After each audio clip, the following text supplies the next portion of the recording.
А вы когда-нибудь видели настоящие тайские поезда? Мы сегодня здесь едем на поезде первый раз, и очень надеемся, что это будет не слишком весело. Это Хуахин, станция любви.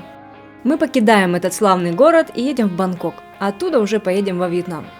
Мы уже приобрели билетик, 2 класс, 9 верхняя, 10 нижняя. Обратите внимание, здесь есть слово «sleep», поэтому мы надеемся выспаться по дороге. Что объявляют по громкой связи, совершенно непонятно, и есть вероятность, что наш поезд только что ушел без нас. Наталья, мы только что узнали, что наш поезд задерживается на, внимание, 73 минуты. Ну что ж, это не самое плохое, что могло случиться. Зато есть время рассмотреть вокзал Хуахина. Он, кстати, является достопримечательностью, его построили в 1911 году, и он до сих пор функционирует.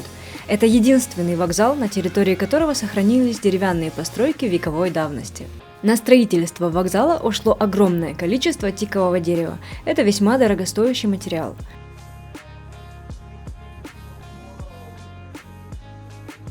Прямо здесь на платформе есть небольшое кафе. Этот вокзал не просто так называют королевским. Здесь сохранилось отдельное здание, в котором ожидают поезд члены королевской семьи.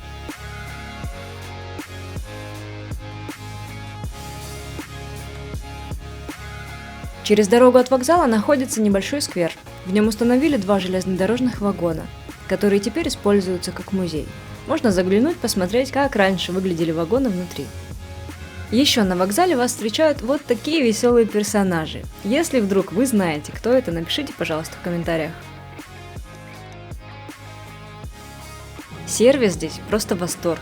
Вы можете купить обед, не выходя вообще из вагона.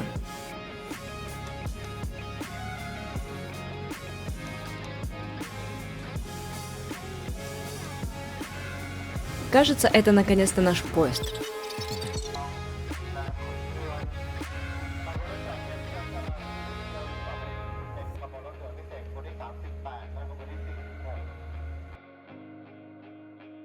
И не успели мы зайти, вот вам первый минус. Я не знаю, кто это придумал, но даже стандартный чемодан неудобно катить по проходу, потому что места для хранения этих же чемоданов, собственно, в проходе.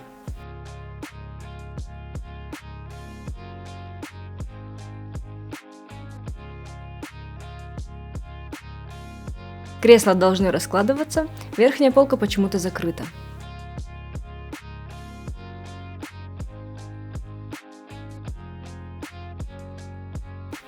Нам очень понравилось, что здесь можно закрыться шторкой. Зато вот вам большой плюс, в нашем вагоне есть кондиционер.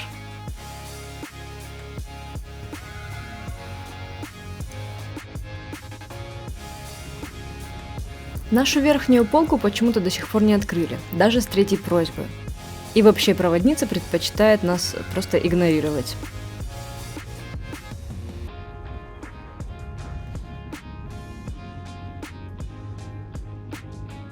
Может, это наша постельная?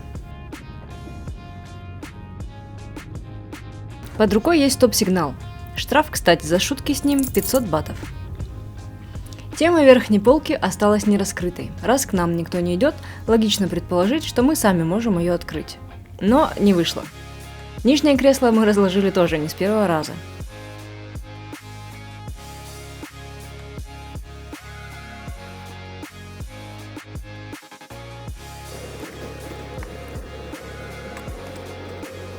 Мы не успели это заснять, но верхняя полка открывается специальным ключом. Открыла ее, конечно же, проводница, только уже с 4-й просьбы. Вообще тайцы, как правило, очень милые и дружелюбные. Ну, сегодня нам попалась не такая. Что узнала? Ну, я у нее просто еще раз спросила, что у нас место 9 верхняя, 10 нижняя. Она сказала, что это на тайском. Я ей показываю еще раз, что типа это 9-е, это мое место. Она пошла, открыла верхнюю полку, но сказала, что у нас тариф no sleep. А это есть билет? Но она показала на ценник, вот, типа, в ценнике стоит сумма. Ага. И ну как-то мы должны были догадаться, что в sleeping coach у нас no sleep. Помните, я отнесла кондиционер в плюсы? Беру свои слова назад. Здесь адский холод, и люди прячутся за шторками просто, чтобы их не продуло. Еще в копилку минусов отправляется туалет. Это, конечно, плюс, что он вообще есть, но здесь, к сожалению, довольно грязно, вода не уходит, на полу сыро, в сандалиях опасно стоять, про запах я промолчу.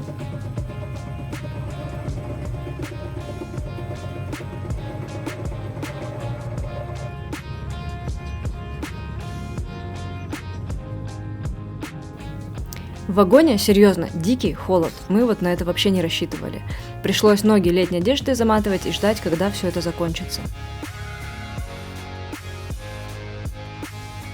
Голодным тут, конечно, не останешься, и это однозначно плюс. Можно купить еду прямо в поезде. Но делать этого я, конечно же, не буду.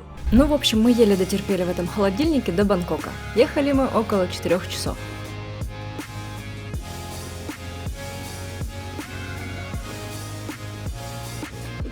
Тепло здесь только в тамбуре, потому что зачем закрывать двери?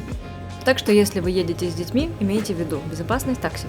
Подписывайтесь на канал, мы радуемся каждому вашему лайку. Впереди нас ждет Вьетнам.